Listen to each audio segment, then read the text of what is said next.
اور حضرت ابو ہریرہ سے فرمیندن مسلمان تھیون دے بعد میرے اتے ترائے مصیبتاں آئین. توجہ کرو، حضرت ابو ہریرہ سے فرمیندن مسلمان تھیون دے بعد میرے اتے ترائے مصیبتاں آئین، ترائے تکلیفاں آئین. فرمائنے پہلی مصیبت ہے جنا حضور صلی اللہ علیہ وسلم دی وفات ہوئی ہے، اے میرے واسطے بہت بڑی مصیبت آئی.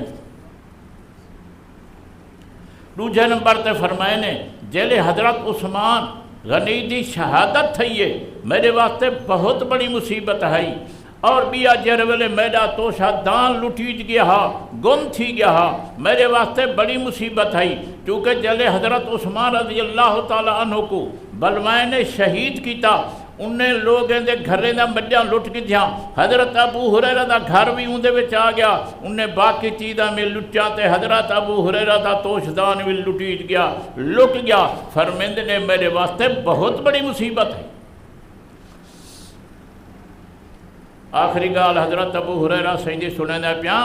حضرت ابو ہریرہ سیندی اماں مسلمان تھی گی ہے، خدمت کرن والا حضرت ابو ہریرہ دا بغیر کوئی کہنا ہا. حضرت ابو ہریرہ ساری زندگی اماں دی خدمت کریں دے رہ گئے. جے تانی اماں زندہ رہ گئی ابو ہریرہ سہیں حاجتے نہیں گئے. اے سندے بیٹھے ہو، حضرت ابو ہریرہ سہیں حاجتے نہیں گئے، اماں دی خدمت کو مقدم سمجھے نے. اور ایتا تو سب پکائی بدے ہو سو. حضرت اویس کرنی رحمت اللہ علیہ حضور صلی اللہ علیہ وسلم دے دورن اپنے گھر یمن وچ رہن دے، حضور صلی اللہ علیہ وسلم دے زمانے وچن حضرت دی زیارت کر سکتے ہیں، لیکن اماں بڑھڑی ہے، ان دی خدمت کرن والا کوئی نہ ہا. حضرت اویس کرنی اماں دی خدمت کریں دے رہ گئے، میرے آقا دی خدمت نہیں آئی. شرف صحابیت کریں محروم تھی گئے، لیکن اماں دی خدمت نے چھوڑی. اس واسطے حضور صلی اللہ علیہ وسلم نے انہیں کو لقب دیتا ہویا ہے سید التابعین. اویس کرنی سارے تابعین دا سردار ہے.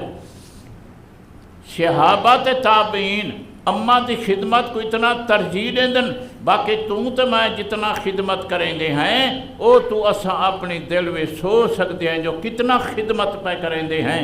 اللہ میں کو تے کو سارے مسلمانے کو صحابہ تابعین دے نقش قدم دوتے چلن دی توفیق عطا فرماوے.